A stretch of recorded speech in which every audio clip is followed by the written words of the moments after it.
Boa noite. Boa noite. O ministro Teori Zavascki do Supremo acusa a defesa de Lula de tentar embaraçar as apurações da Operação Lava Jato. Teori também rejeita a ação da defesa de Dilma para anular impeachment e devolver Temer à condição de interino.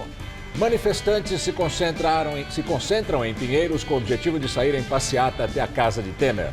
Por 10 votos a 1, o Supremo nega pedido de Eduardo Cunha para suspender processo de cassação na Câmara. Ministro da Educação afirma que resultados da avaliação nacional de alunos são uma catástrofe para a juventude. Presos em São Paulo, 4 suspeitos de compor quadrilha que vende atestados médicos falsos a servidores públicos.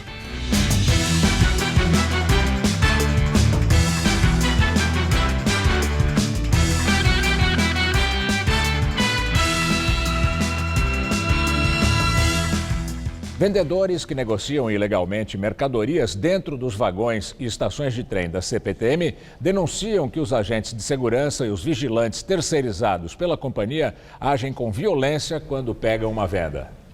Alguns desses ambulantes enviaram vídeos para o Jornal da Gazeta que mostram essas ações. Por lei, a infração administrativa prevê a retirada do ambulante de dentro do sistema e a apreensão da mercadoria. Algumas cenas impressionam pela ação violenta dos agentes. Na Estação da Luz, 2 rapazes são retirados à força e um deles leva vários tapas e socos no rosto. Em outra estação, na Zona Leste, os agentes tentam imobilizar o rapaz, mas ele reage. Os passageiros ficam assustados. Deixa o moleque embora, filho! Ele também estaria vendendo produtos nos vagões. Meu braço quebrado! Ai, ai! Neste outro vídeo, mais um homem é repreendido durante uma fiscalização contra o comércio ilegal. 2 agentes usam a força para obrigar o vendedor ambulante a deixar o trem. É trabalhador, não é ladrão. A venda de produtos dentro dos trens da CPTM é proibida por lei. A mesma regra vale para o metrô. Quando os vendedores ambulantes são flagrados pelos agentes de segurança, eles são retirados dos vagões e deveriam ser encaminhados para uma autoridade policial. É neste momento que muitos vendedores afirmam que são agredidos. Começa a te agredir, leva para uma sala ali que eles têm ali, em todas as estações tem, e te agride, entendeu? E não tem dó. 2 de segurança da CPTM me grudou, falou que não pode, eles queriam me agredir, só não me agrediu por causa que eu fiz o escândalo ali, porque as pessoas viram, aí eles me soltaram. Isso aí é um abuso que os agentes da CPTM faz. Como muitas imagens que nós temos de vídeo e outros vendedores ambulantes, possa comprovar para vocês que acontece tantos abusos e eles roubando nós, apreendendo nossa mercadoria, né? No Brás, onde os ambulantes compram as mercadorias para revender no interior dos trens, não foi difícil encontrarmos pessoas que também afirmam que já foram agredidas pelos seguranças da CPTM. Elas relatam ainda que a mercadoria apreendida não é devolvida como determina a lei. Leva tudo embora, a nota, tem nota, tudo não é roubado, as mercadorias nenhuma é roubado. É tudo nas notas, tem as notas tudo das lojas de doceria que nós compramos e eles não tem dó não. Tá nem aí não. Eles falam que é roubado, como que é roubado? Nós tem nota. O Jornal da Gazeta quis mostrar as imagens das agressões para um porta-voz da CPTM antes da exibição dessa reportagem. Mas ninguém foi destacado pela empresa para gravar a entrevista. Por uma nota, a companhia informou que diariamente as equipes de segurança atuam uniformizadas ou descaracterizadas em rondas nos trens e nas estações para coibir o comércio ambulante, que é proibido. Segundo a Secretaria Estadual de Transportes Metropolitanos, o número de apreensões ilegais cresceu 49% de agosto de 2015 para agosto deste ano. Por dia, só na CPTM, são apreendidos, em média, 180 produtos. A Corregedoria do Estado de São Paulo investiga quadrilhas que vendem atestados médicos falsos a servidores públicos. Hoje, numa operação da polícia, 4 suspeitos foram presos. Durante a manhã, policiais estiveram em 22 pontos da capital para tentar prender estelionatários. Para montar o documento falso, os criminosos usavam carimbos verdadeiros com nome e número de registro do médico no Conselho Regional de Medicina e depois falsificavam a assinatura. Todos os médicos que foram ouvidos pela polícia afirmaram que também são vítimas do esquema. As investigações foram motivadas pelo aumento no número de atestados médicos usados pelos servidores públicos entre o ano passado e este ano, principalmente, segundo a Corregedoria, nas secretarias estaduais de Administração Penitenciária, Saúde e Educação. Foi enterrado hoje o assessor de eventos da CPTM, morto durante uma tentativa de assalto na Lapa, zona oeste de São Paulo. Imagens de câmeras de segurança devem ajudar a polícia a identificar os assassinos. Hoje, um carro da PM passou o dia em frente ao local do crime. No velório esta manhã, ainda em choque, a família preferiu o silêncio. Já os amigos do motoclube, vestidos com a camiseta dos passeios, lembraram o jeito sereno e alegre do companheiro de estrada. O Roberval, ele era feliz e era cuidador. Ele tinha um carinho muito grande por todos nós, a pessoa que sempre nos levava para cima. Uma pessoa simples que conversava, desde o faxineiro ao governador, porque ele trabalhou na CPTM, fez relações públicas, foi para a área do Palácio. O enterro foi no cemitério do Morumbi, na Zona Sul. Roberval Andrade Nutti, morto durante uma tentativa de assalto, era motociclista havia anos, um hobby que gostava de mostrar em fotos nas redes sociais. No feriado, bem cedinho, saiu de casa com a mulher na garupa para uma longa viagem de férias com destino ao Chile, mas encontrou o fim do trajeto depois de alguns quarteirões. A imagem de uma câmera em uma rua da Lapa mostra o momento em que o casal cruza com os bandidos que estão em outra moto. A dupla dá meia volta e vai atrás das vítimas.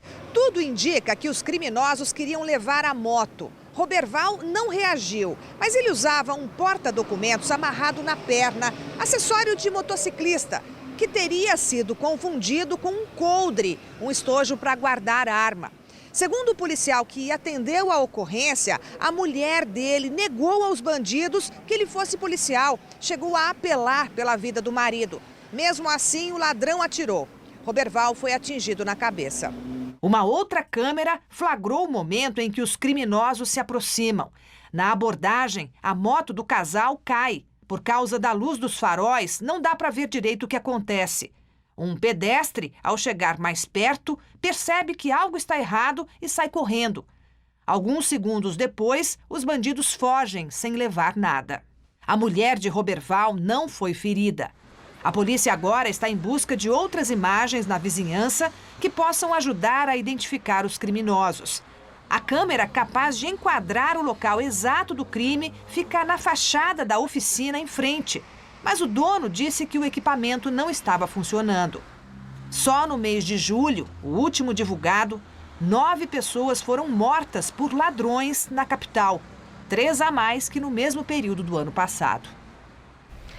Ao negar pedido da defesa de Lula, ministro Teori Zavascki diz que ex-presidente tenta embaraçar as investigações da Lava Jato. A defesa do petista queria que as investigações sobre o ex-presidente saíssem do âmbito do juiz Sérgio Moro e fossem para o Supremo. Na Justiça Federal no Paraná, Lula é alvo de 3 investigações por suspeita de corrupção, falsidade ideológica e lavagem de dinheiro. Elas se relacionam ao sítio de Atibaia, ao triplex em Guarujá e às palestras contratadas por empreiteiras. Na decisão, Teori Zavascki frisou que o STF tem amplo conhecimento sobre os processos da Lava Jato e as fraudes na Petrobras e que a reclamação de Lula constitui mais uma das diversas tentativas da defesa de embaraçar as apurações. O ministro lembrou ainda que Lula recorreu ao STF para questionar a decisão de Moro que deu publicidade às gravações telefônicas entre Lula e Dilma. Para Zavascki, o petista busca dar aos procedimentos investigatórios contornos de ilegalidade, como se isso fosse a regra. Em nota, a defesa de Lula diz que o próprio STF, em outras ocasiões, já reconheceu erros na atuação da primeira instância e disse ainda que é profundamente preocupante que o direito de defesa possa ser encarado pelo Supremo como um fator de entrave às investigações. Agora o comentário de Josias de Souza, direto de Brasília. Ele fala sobre essa decisão do ministro do STF, Teori Zavascki.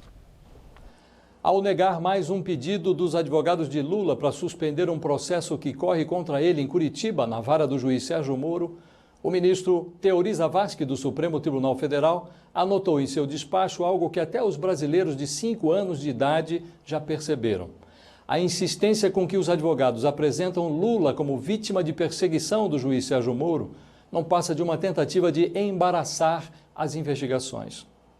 A Polícia Federal já indiciou Lula por suspeita de corrupção passiva, lavagem de dinheiro e formação de quadrilha. Os procuradores da Lava Jato preparam denúncias contra Lula. E tudo o que os advogados têm a dizer é que se trata de uma perseguição política. Se os advogados de Lula fossem médicos, eles estariam nesse momento tentando retocar as manchas que aparecem na radiografia, ao invés de cuidar do paciente. Em resposta à decisão do ministro Teori Zavascki, os advogados reiteraram a tese da perseguição e disseram que é por isso que eles apresentaram uma reclamação na ONU no mês de julho. O problema é que desde então a perseguição só aumenta. Hoje, além do juiz Sérgio Moro, estão grudados nos calcanhares de vidro de Lula o delegado e os agentes da Polícia Federal e os procuradores da Operação Lava Jato. Diante de uma conspiração tão grande, Lula tem duas alternativas. Ou ele pede a convocação de uma Assembleia Geral da ONU, ou, o que parece mais simples, contrata advogados que comecem a cuidar urgentemente da sua defesa. Boa noite. E o ministro Teori Zavascki negou o pedido apresentado pela defesa de Dilma Rousseff para anular a votação do impeachment. A decisão foi em caráter liminar. O caso deve ser julgado em definitivo pelo plenário do Supremo, ainda sem data marcada. Teori destacou que só em hipótese extremada o tribunal deve intervir de forma precoce na decisão sobre impeachment de presidente da República. Ainda segundo o ministro, a defesa pôde se defender ao longo do processo, mas não conseguiu convencer a maioria necessária dos membros do Senado Federal. Teori também negou o pedido para que Michel Temer voltasse a ser presidente interino, como queria a defesa de Dilma. Na semana passada, Dilma foi condenada no Senado e perdeu o mandato por 61 votos a 20. No entanto, os senadores mantiveram os direitos políticos dela. E hoje a ministra Rosa Weber negou o seguimento de pelo menos 5 ações que questionavam o fatiamento da votação do impeachment. No entanto, a ministra deu 15 dias para que os partidos da base do governo Temer coloquem Dilma Rousseff como parte da ação. Rosa Weber disse que isso deve ser feito sob pena da extinção das ações. Na semana passada, logo depois do impeachment, PSDB, PMDB, o DEM, PPS e Solidariedade entraram no Supremo para questionar o fatiamento da votação. Os partidos alegam que é inconstitucional a decisão dos senadores de tirar de Dilma da presidência, mas manter seus direitos políticos. Supremo Tribunal Federal rejeita pedidos para suspender processo que pode levar à cassação de Eduardo Cunha na Câmara. A votação será na segunda-feira. Ele foi notificado via Diário Oficial da União. Cunha diz que vai comparecer à sessão. Um dos pedidos apresentados pela defesa era para que Eduardo Cunha não fosse processado na Câmara, já que está afastado por determinação do próprio Supremo Tribunal Federal. Cunha foi afastado em maio, acusado de tentar atrapalhar as investigações contra ele na Câmara. Em junho, ele renunciou à presidência. O relator, ministro Roberto Barroso, rebateu a tese da defesa de Cunha. Alegou que o deputado continua sendo titular do mandato e está sendo processado por atos que teriam sido praticados no seu exercício. Barroso alegou ainda que não cabe ao judiciário interferir em processos do legislativo. O ministro foi acompanhado por outros 9. O único que votou contra foi Marco Aurélio Mello.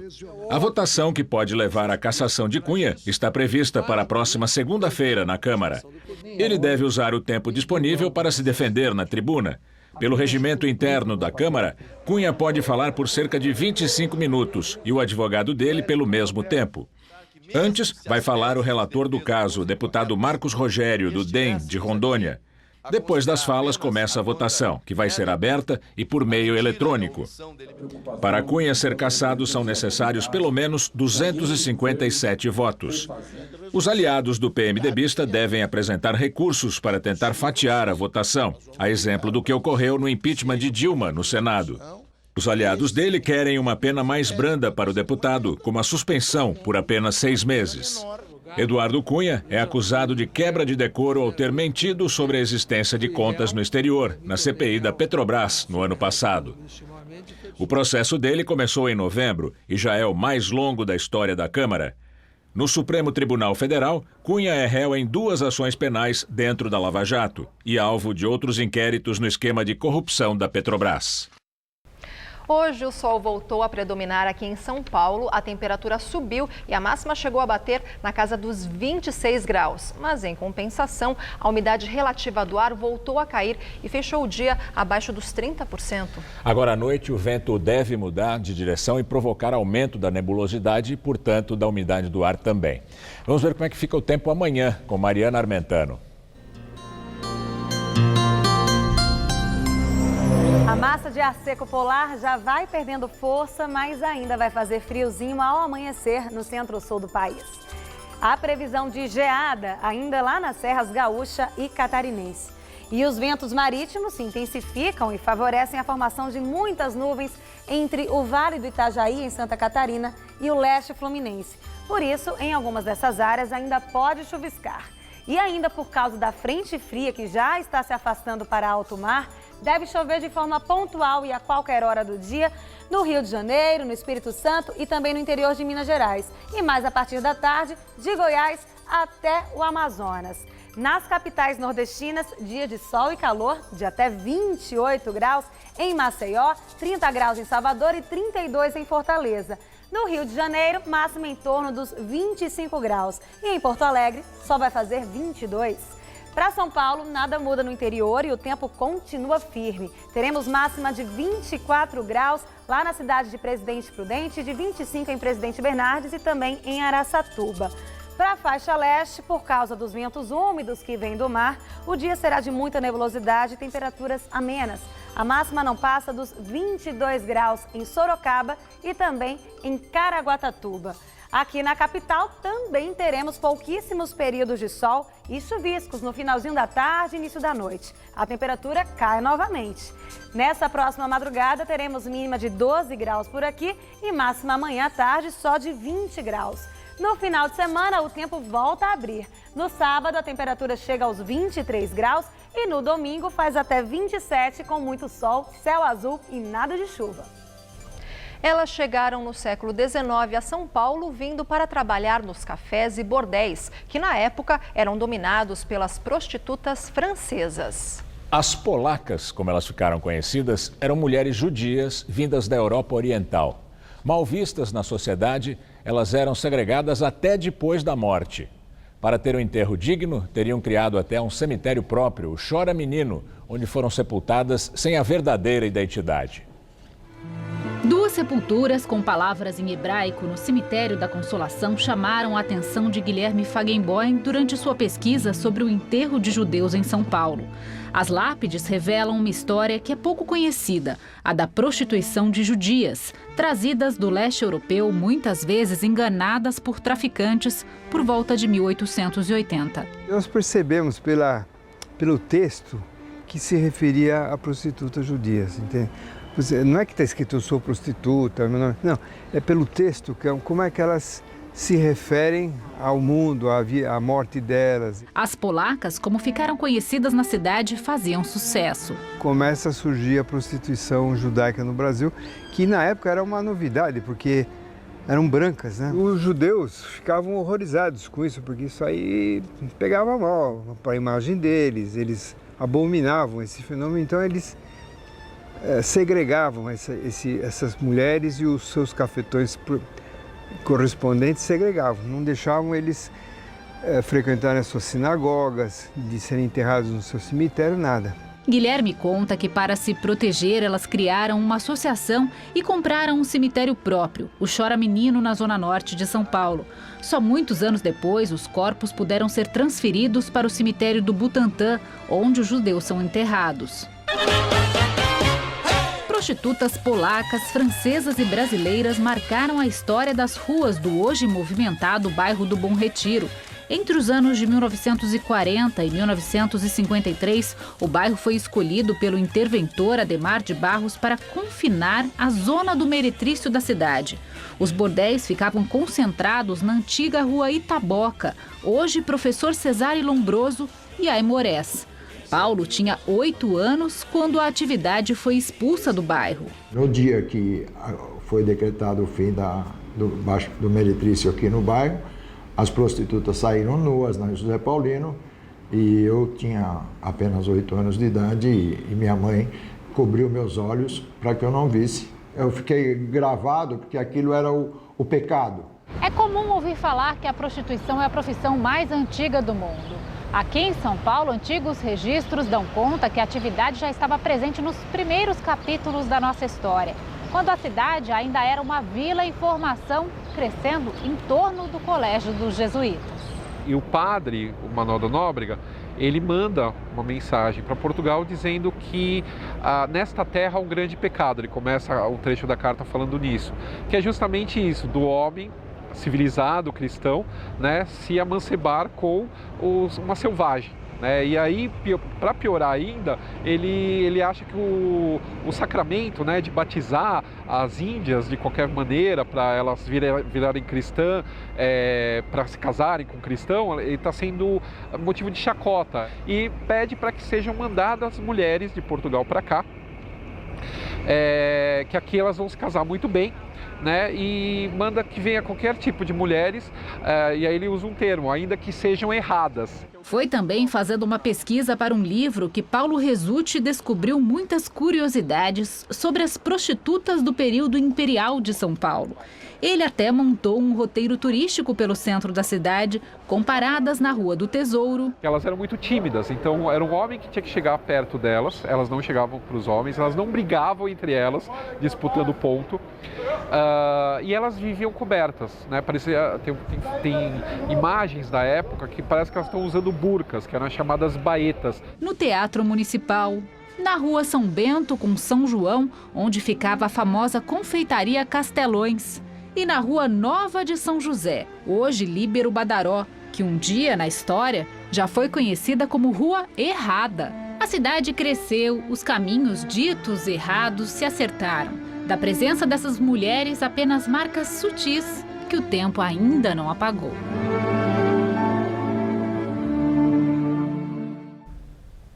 Indicador da Organização para a Cooperação e Desenvolvimento Econômico, a OCDE, sinaliza a melhora da economia no Brasil. O índice, que é mensal, mostra um avanço do país entre junho e julho. Em junho, o índice era de 99,8. Em julho, já era de 100,3. O índice também mostrou melhora para as economias da China e da Rússia e uma leve piora para o Reino Unido. E agora vamos ao comentário de economia com Denise Campos de Toledo. São vários os indícios de que a economia pode ter ultrapassado a fase mais negativa.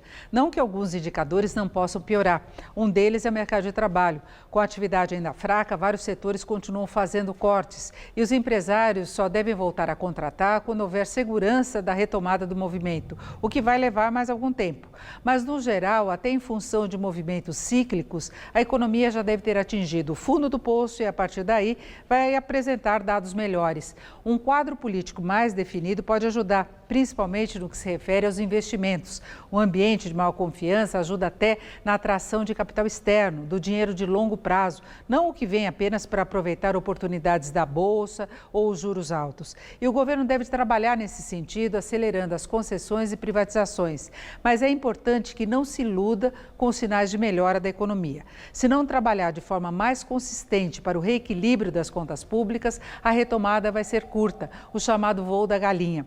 Por isso, é positiva a disposição de encaminhar a proposta de reforma da Previdência antes das eleições. Chega de ficar acuado pelo cronograma político. Já foi cauteloso demais no período de interinidade, evitou confrontos, fez concessões que vão acarretar aumento de despesas. Ainda não se sabe ao certo até como vai lidar com o reajuste do judiciário, que pode ter efeito dominó para os estados que já estão com a corda no pescoço. É uma questão mais específica, mas que também pode estabelecer uma nova postura, mais firme, que gere maior credibilidade. Não aquela credibilidade que vem de medidas populistas, que pode até melhorar agora com essa esperada reação de atividade, mas credibilidade por uma confiança na capacidade de reverter estruturalmente a crise econômica. Sem uma mudança maior na condução das contas públicas, a economia não vai entrar nos eixos, não vai recuperar os pilares de sustentação de um crescimento de longo prazo. Não dá mais para fugir de temas que vão enfrentar resistência, como a limitação de gastos e a reforma da Previdência. Mesmo que não se consiga um avanço tão amplo como seria necessário, mudanças pontuais já podem estabelecer perspectivas melhores. Agora, antes de tentar obter apoio da sociedade para essas reformas, é bom cuidar de reduzir certos privilégios, como tratamentos diferenciados na Previdência e as desonerações que representam cerca de 5% do PIB, a chamada Bolsa Empresário. A conta para a sociedade já está pesada demais. O governo Temer vai propor o aumento de 8 para 12 horas, no máximo permitido para a jornada de trabalho diária, já considerando as horas extras. A notícia foi divulgada pela Folha de São Paulo e, de acordo com o jornal, faz parte da reforma trabalhista preparada pelo governo. Ainda segundo a reportagem, o limite semanal, no entanto, continuará sendo de 48 horas. Além disso, o governo vai sugerir a permissão para que sejam feitas contratações por hora trabalhada. O Ministério da Educação divulgou o Índice de Desenvolvimento da Educação Básica de 2015. E o destaque é o desempenho do ensino médio, muito abaixo da meta. O ministro Mendonça Filho classificou o resultado como uma tragédia, uma catástrofe. De acordo com os resultados, o desempenho dos alunos do ensino médio no país está estagnado desde 2011 e abaixo dos patamares previstos. A meta do MEC era uma nota de 4,3 em 2015, mas a média alcançada pelos estudantes ficou em 3,7. O mesmo aconteceu com o ensino fundamental 2, que compreende os alunos do 6º ao 9º ano. A meta era de 4,7, mas a nota deles não passou de 4,5. Somente o ensino fundamental 1, que abrange do 1º ao 5º ano, teve um desempenho acima da expectativa de 5,2.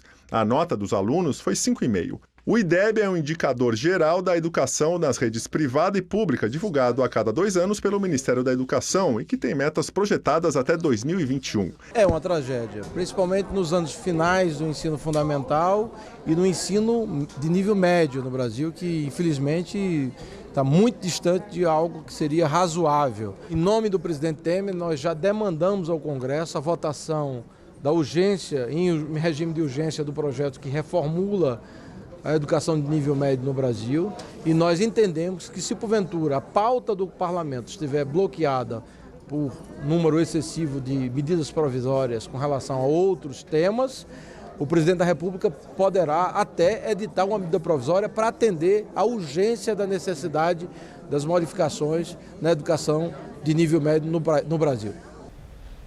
Donald Trump faz críticas a Barack Obama e o presidente americano reage, dizendo que Trump não é qualificado para ser presidente dos Estados Unidos. Trump e Hillary Clinton participaram de um fórum sobre segurança em Nova York. Donald Trump criticou o exército americano e a política externa de Barack Obama e afirmou que o russo Vladimir Putin tem sido um líder melhor do que o presidente americano. Em Laos, na Ásia, Obama disse que toda vez que Trump fala, fica confirmado que ele não tem qualificação para ser presidente dos Estados Unidos. Obama afirmou que Trump tem ideias contraditórias, mal informadas ou completamente doidas. Hillary Clinton considerou aterrador que Trump prefira o presidente russo ao americano. Sobre a polêmica do uso de e-mails privados quando foi secretária de Estado, Hillary reconheceu que foi um erro ter uma conta pessoal. O candidato independente Gary Johnson, que teria 13% de apoio nos 50 estados, atestou ignorância num programa de televisão. O entrevistador perguntou o que ele faria a respeito da cidade de Alepo, palco da guerra civil na Síria. Johnson respondeu perguntando o que era Alepo. Surpreso, o jornalista questionou se o candidato estava brincando com ele. And what is Aleppo? You're kidding? No. Governo da França anuncia a prisão de 3 mulheres que estariam planejando um ataque violento ao país. Durante a operação, perto de Paris, uma das mulheres feriu um policial à faca. O ministro do Interior, Bernard Cazeneuve, afirmou que as 3 mulheres presas tinham relação com o caso de cilindros de gás encontrados no domingo dentro de um carro abandonado em frente à Catedral de Notre Dame. O opositor venezuelano Henrique Capriles diz que foi cercado por grupos armados ligados ao presidente Nicolás Maduro. O ex-candidato à presidência Henrique Capriles entrou ao vivo pela rede social Periscope, dizendo que ele e dezenas de passageiros estavam sitiados por grupos armados no aeroporto de Isla Margarita, no norte do país. Estou sitiado neste momento por bandas armadas do governo. Capriles disse que ficou retido no terminal por cerca de 4 horas, por pessoas mascaradas e supostamente armadas. Ele acusou o presidente Nicolás Maduro pelo incidente. Capriles viajou à Isla Margarita para participar de uma cerimônia religiosa. O Procurador-Geral da República, Rodrigo Janot, indicou o subprocurador José Bonifácio Borges de Andrada para o cargo de vice-procurador-geral da República. Andrada vai substituir a procuradora Ela Vieco. Na semana passada, Vieco deixou o cargo depois da divulgação de um vídeo em que ela aparece participando de uma manifestação contra o presidente Michel Temer em Portugal. Representantes do Ministério Público, Prefeitura de São Paulo, Governo do Estado, OAB e do Poder Judiciário se reuniram hoje para traçar estratégias para garantir a segurança nos protestos que acontecem na capital contra o governo Temer. Foi uma conversa com representantes de diferentes grupos envolvidos nos atos. Polícias, movimentos sociais, prefeitura e Estado. Da reunião, que durou mais de 2 horas, apenas uma proposta da criação de um grupo de trabalho que ainda será avaliado pelos movimentos sociais. A ideia era colocar todos esses atores sociais juntos, né, para que nós encontrássemos as soluções, né, para que essas manifestações possam ser garantidas, que essas manifestações possam ocorrer livremente e pacificamente. O Ministério Público informou que já abriu inquéritos para investigar a atuação policial e de manifestantes nos movimentos mais recentes. Mas os promotores aqui do Estado não irão pessoalmente aos atos. Essa semana, o Ministério Público Federal notificou o governo de São Paulo, informando que integrantes do MPF pretendem coletar, durante os protestos, imagens e relatos sobre a conduta da PM. O secretário de Segurança Pública, Mágino Barbosa Filho, também participou da reunião aqui no Ministério Público e disse que as denúncias sobre abusos policiais na manifestação do último domingo estão sendo apuradas. Policiais que teriam se insurgido contra frequentadores de estabelecimentos comerciais, há momento em que a profissional de imprensa teve dificuldade de exercer o seu trabalho. Todas essas situações já estão sendo objeto de apuração no âmbito da Secretaria da Segurança Pública. Mágino informou que o tenente-coronel Henrique Mota, comandante da tropa do último domingo, será afastado das manifestações. A decisão foi feita após a repercussão de uma postagem do policial no Facebook comentando a conduta de uma estudante que perdeu a visão com um estilhaço de bomba. A repercussão do impeachment nos novos tempos da política brasileira, na entrevista do dia com Maria Lídia Flandoli. Entrevisto o cientista político Rodrigo Prando, professor dos cursos de graduação e pós-graduação na Universidade Presbiteriana Mackenzie. Obrigada, professor, Obrigado por estar conosco. Professor, eu queria começar com a repercussão, do impeachment sobre o novo governo Temer. Eu vi uma declaração do ex-ministro Nelson Jobim em que ele fala que o Brasil vive a ressaca do impeachment e que as manifestações, a agressividade, as grandes críticas, os prognósticos negativos para o futuro, tudo isso é catarse, coisa que o tempo resolve. E aí quero ouvir do senhor. É simples assim? É tudo uma questão de tempo e as coisas se ajeitam? Não é tão simples e nem uma questão de que o tempo ajeita tudo. Vamos lembrar uma frase também que diz que no Brasil até o passado é incerto, não é? Então a gente tem essas questões, até porque em determinado momento, depois de ter tramitado na Câmara dos Deputados e no Senado, o cenário do impeachment era irreversível, não é? Em todas as sessões de votações, sejam elas nas comissões especiais ou no plenário a presidente Dilma foi derrotada. Em momento algum a sua articulação política e ela mesma conseguiu reverter. Então isso estava claro. Agora, a novidade que aconteceu foi no dia do impeachment, o fatiamento, sendo que ela foi impedida de continuar no cargo, mas não teve a inegibilidade e ela também não tem esta punição que é não exercer funções públicas. Então isso é uma novidade, claro que isso ainda vai repercutir na mídia e até nos fóruns, muito mais talvez dos juristas do que dos cientistas políticos, né? Porque aí entra numa questão jurídica. Mas não é simples.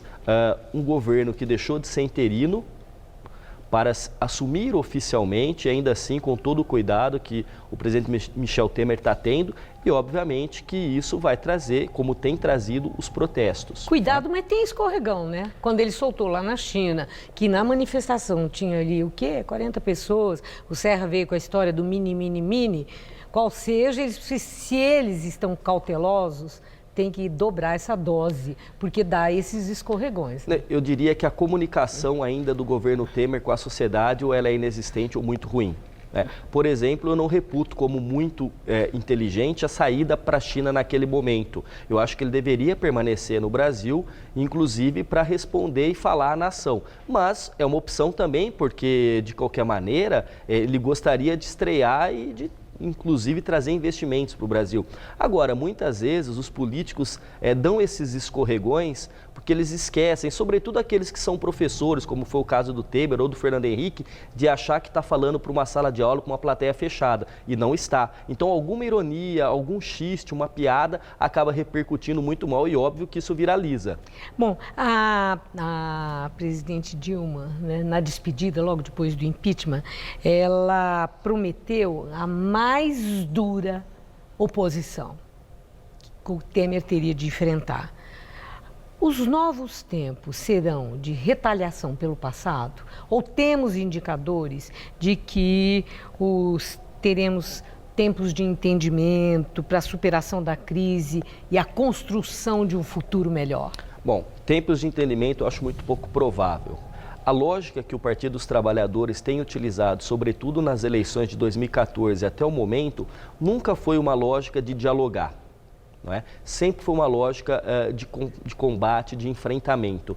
E é óbvio que o Partido dos Trabalhadores e outros partidos que estão junto dele farão sim uma oposição aguerrida. Agora eu acho que nisso ganha a democracia brasileira, porque o PT se constituiu num partido que historicamente foi muito aguerrido na oposição.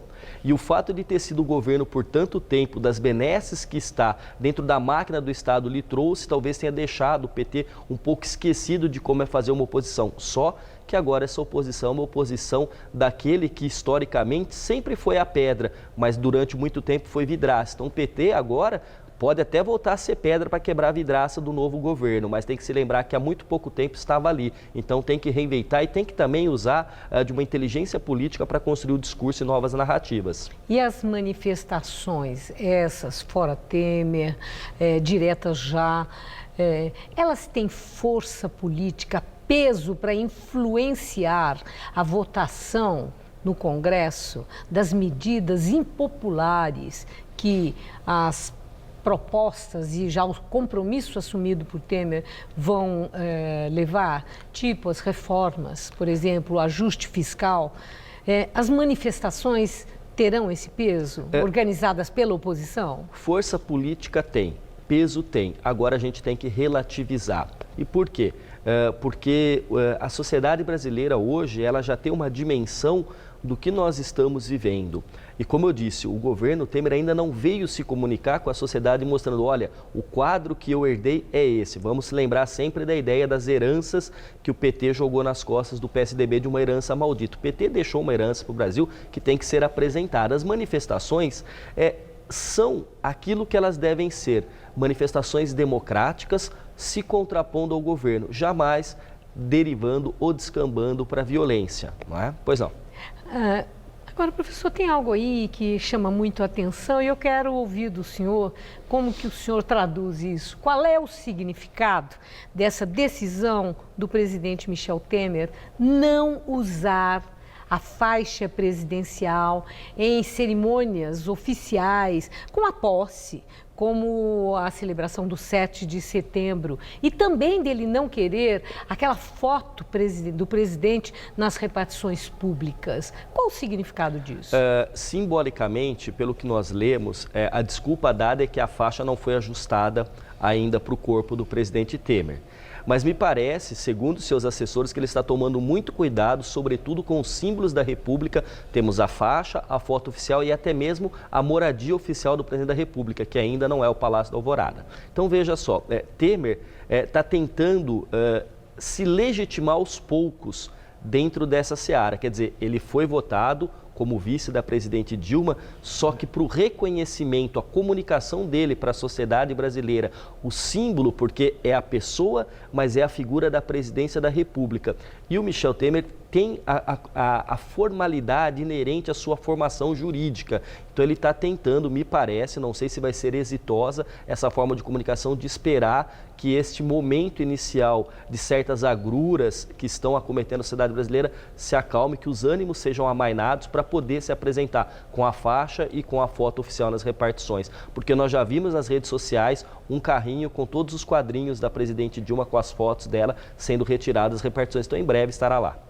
Bom, eu vi, professor, a declaração do vice-presidente dos Estados Unidos, Joe Biden, em que ele fala que, isso lá em Washington, numa conferência, numa reunião do Banco do Desenvolvimento para a América Latina. Ele diz que o povo brasileiro seguiu a Constituição e que os Estados Unidos estão prontos a trabalhar com o governo Temer, porque a relação entre as democracias que são parceiras não é relação entre líderes. Essas são as palavras textuais de Joe Biden. E sim, relação entre os dois povos. E também na OEA houve uma declaração de reconhecimento da democracia do Brasil, da liberdade de expressão e de associação, que tudo isso nesse processo de impeachment foi respeitado, e respeito à Constituição. O que eu pergunto é o seguinte: repercutiu negativamente o processo de impeachment em muitos jornais de peso internacionais. De repente nós estamos vendo figuras, autoridades institucionais com declarações dessa forma, com reconhecimento da legalidade e legitimidade de todo esse processo que culminou no impeachment. O que isso significa para as relações internacionais, para os investimentos, para a imagem do Brasil? Que peso tem? A condição de interinidade deixava o governo brasileiro em compasso de espera. Hoje não mais, então assim, tem-se a certeza, pelo menos daqueles que são juristas dentro do Supremo Tribunal Federal, de que o rito que foi estabelecido pelo Supremo foi seguido. Foram meses do momento do acolhimento pelo ex-presidente da Câmara, Eduardo Cunha, até a votação final. Foram pelo menos, salvo o melhor juízo, 7 votações na Câmara dos Deputados e no Senado. Fora isso, houve um outro poder da República, que foi o Judiciário, ali a presidir na figura do presidente Lewandowski. Então, isso acabou por mostrar que todas as etapas de um processo que se instaurou lá atrás foram cumpridas. Lembrando que o impeachment, ele tem 2 dimensões, a jurídica e a dimensão política. Daqui a 20 anos, nós estaremos discutindo essas teses propaladas, tanto pela defesa quanto pela acusação. E por que nós estaremos discutindo? Porque o direito, a política e a ciência política e a sociologia não são ciências exatas. Caberá sempre interpretações a respeito disso. Ao que nos parece, essas declarações internacionais dizendo que os ritos foram cumpridos e que a democracia foi respeitada, dá sem dúvida nenhuma credibilidade e peso a esse governo que ora se inicia. Sobretudo porque os elementos relacionados à expectativa que se tem do governo para os atores econômicos, sejam dentro do Brasil ou fora do Brasil, são importantes. Então, são declarações que, obviamente, são muito bem articuladas dentro do Ministério das Relações Exteriores, a fim de se dar uma roupagem de credibilidade para esse governo que se inicia. Professor, agradeço muito sua entrevista, seus esclarecimentos. Uma boa noite, muito obrigado. Eu agradeço o convite, obrigado. Gamberini. Você vai ver a seguir os gols do Brasileirão. O líder Palmeiras vence e afunda o São Paulo na crise. Atenção, é amanhã. Mais de 1 milhão de peças por apenas R$ 29,99 cada. Manta estampada casal por apenas R$ 29,99. Manta casal, só R$ 29,99 cada. Edredom casal 170 fios por apenas R$ 29,99. Edredom casal, R$ 29,99 cada. Colcha Boltis a partir de R$ 29,99. Colcha Boltis, R$ 29,99 cada. É amanhã na Veste Casa. O que era bom ficou melhor. Com a Haddad, o transporte público ficou melhor. As faixas exclusivas deixaram o ônibus mais rápido e o bilhete único mensal deixou a passagem mais econômica. Agora os ônibus também estão ficando mais confortáveis. A frota começou a ser equipada com ar-condicionado e pontos de Wi-Fi. E estamos trabalhando para todos os ônibus serem assim. Transporte público mais confortável. Isso é diferente. Isso é Haddad. Vem aí o 13º Troféu Mesa Redonda. Você sabia que a maioria dos hospitais públicos na cidade precisa de mais recursos para custeio? É assim que trabalho, enviando recursos para que esses hospitais funcionem. Você sabe quem faz a diferença. A política brasileira exige pessoas sérias com uma história de respeito a Deus e pelo fortalecimento da família. Na Câmara Municipal aprovamos importantes projetos para a cidade. Peço o seu voto para continuar nessa missão. Sandra Tadeu, 25 mil. Quem tem paixão por comunicação sabe muito bem qual faculdade escolher. Aquela que prioriza a formação ética e humanística, sem deixar de lado vivência e experiência. Porque não basta estar preparado para o mercado. É preciso estar pronto para a vida. Se você quer se formar e transformar o mundo, faça Casper Libero. Vestibular 2017. Inscrições abertas. Faculdade Casper Libero. Paixão por comunicação. Nós temos que ser pragmáticos do ponto de vista de encontrar soluções práticas, viáveis, criativas, inovadoras para os problemas. Esse projeto só vai se viabilizar porque é um partido que tem identidade, é um partido que tem coerência, é um partido que tem projeto, é um partido que sonha. E se a gente conquistar o poder na cidade pelas mãos do povo, junto com o povo, para governar com eles, nós poderemos fazer a diferença.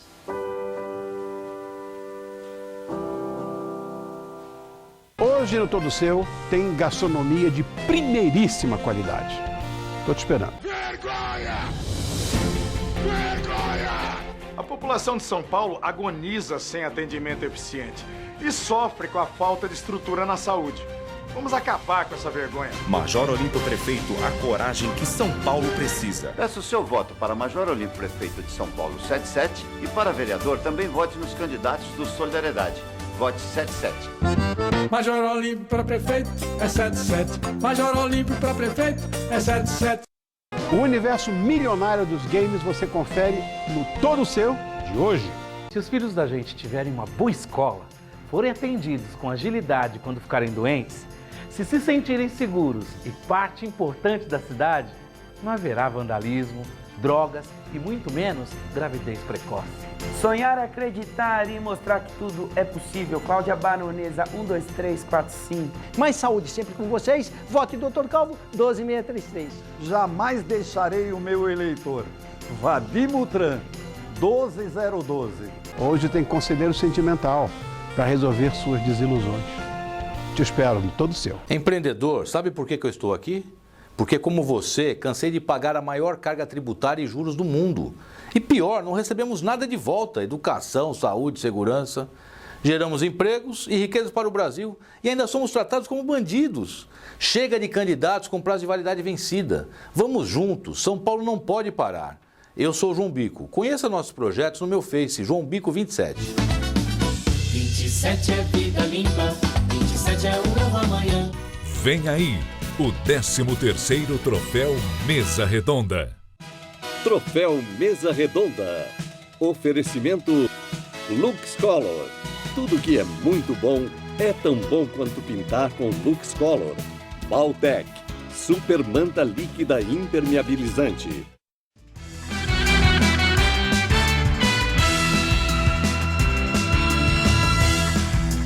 Vamos agora às notícias do esporte com Celso Cardoso e Luciana Magalhães. Campeonato Brasileiro. O Corinthians joga neste momento para se manter no G4. Celso Cardoso.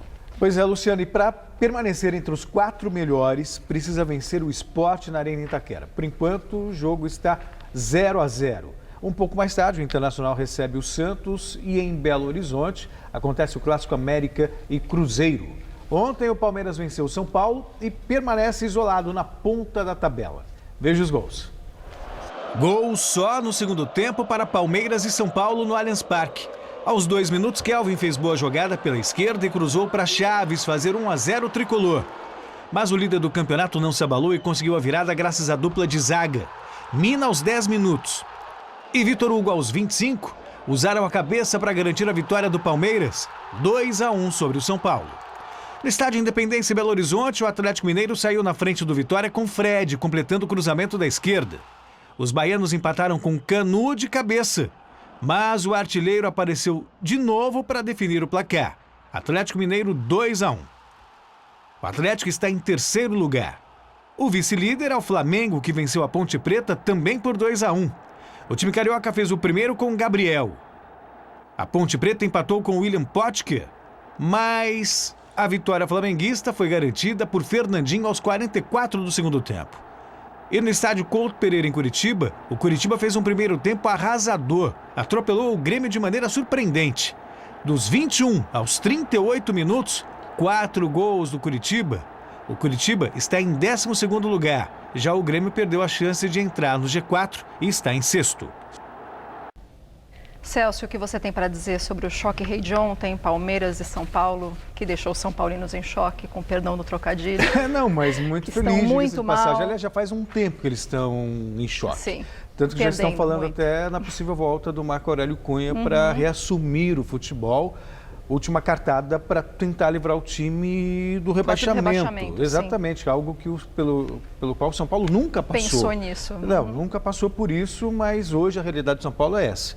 Ele está muito mais próximo da zona do rebaixamento do que da briga pelo título. Isso ficou ainda mais claro a partir de ontem. Se bem que no Clássico, o São Paulo parecia motivado, não jogou tão mal assim. É que teve pela frente um adversário que tem o dobro de vitórias, jogando em casa com o apoio da torcida. De virada. E um time que está melhor no campeonato. Então o Palmeiras acabou correspondendo ao favoritismo. O São Paulo ainda tem chances, obviamente, mas vai ter que jogar muito mais do que tem jogado. E o Brasil conquista a primeira medalha de ouro nos Jogos Paralímpicos com o atleta Ricardo Costa no salto em distância para cegos. É a segunda medalha brasileira no evento. O atleta sul-matogrossense liderou a prova na maior parte do tempo, apesar da disputa acirrada com o americano Lex Gillette, que garantiu a prata na competição. O bronze ficou com o ucraniano Ruslan Katushev. Mais cedo, Odair Santos conquistou a prata nos 5.000 metros para cegos e garantiu a primeira medalha brasileira nos Jogos do Rio 2016. Mas um recurso do Comitê Paraolímpico Brasileiro contra o vencedor da prova, o queniano Samuel Kimani, pode alterar o lugar no pódio do brasileiro. Segundo o CPB, Kimani infringiu normas no uso da venda, que estaria levantada e não comunicou que faria a troca de guia antes da prova. Por causa do recurso, a cerimônia de premiação da prova vai ser feita durante os eventos de hoje à noite. Medalhas, pelo menos esperamos, com certeza. Bem, muito obrigada, Celso. Até amanhã. Até amanhã, boa noite. Gamberini. Acontece aqui em São Paulo, neste momento, mais um ato contra o governo de Michel Temer. O ato se concentrou no Lago da Batata e começou por volta das 5 da tarde. Segundo os organizadores, são 5.000 manifestantes. Eles caminham em direção à casa do presidente Temer, no Alto de Pinheiros. A PM acompanha a manifestação. Neste momento, eles estão na Avenida Pedroso de Moraes e o trânsito está interrompido no sentido da Praça Pan-Americana. Para coibir assaltos a ciclistas no estado de São Paulo, a polícia vai começar a registrar o número de série das bicicletas nos boletins de ocorrência de roubos. Veja na reportagem de Renata Falzoni. Essa é uma cena comum em delegacias de São Paulo, especialmente no centro da capital. Bicicletas roubadas se acumulam em depósitos, corredores e até celas.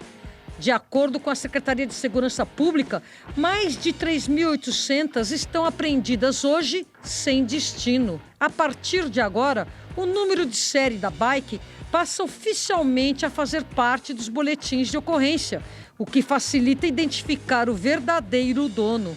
O proprietário de uma bicicleta, quando possível, ele anote num papelzinho, anote na memória do seu celular o número de registro, o número do quadro da sua bicicleta ou as principais características da sua bicicleta. E quando a gente constatar no patrulhamento rotineiro da cidade, constatar a existência de um bem que esteja constando daquele rol de bens subtraídos ou furtados, ele será apreendido e dessa forma procurar inibir a existência de um mercado negro dessas bicicletas, inibir a prática dos furtos e roubos dessas bicicletas. O banco de dados será de responsabilidade da Secretaria de Segurança Pública do Estado, que vai disponibilizar essas informações publicamente. Assim, um comprador vai poder checar se um produto à venda na internet, por exemplo, é ou não fruto de roubo. Interessa, mas não resolve tudo. Acho que ela interessa criar uma base com os dados das bicicletas, que a gente possa também checar antes de comprar uma bicicleta, mas só isso não vai resolver. E a gente deu a sugestão de se fazer o policiamento com bicicletas. Tem lugar que a bicicleta passa que a viatura não passa e tudo mais. Eu fico preocupado como isso vai chegar para a turma da viatura, a turma da ponta, que está no dia a dia. Então, como que isso não vai virar uma medida que favoreça o enquadro do negro pobre mais jovem, tenha mais um motivo para vamos parar ele ali para ver aquela bicicleta. Essa medida foi tomada após percepção da Secretaria de que os casos de roubos de bicicleta aumentaram em São Paulo. A pasta, entretanto, diz não ter um levantamento com o número exato destes crimes nos últimos anos. O Jornal da Gazeta termina aqui. A edição de hoje pode ser vista no site do Jornal da Gazeta. Mais notícias em nossa edição das 10. Uma ótima noite para você. Boa noite e até amanhã.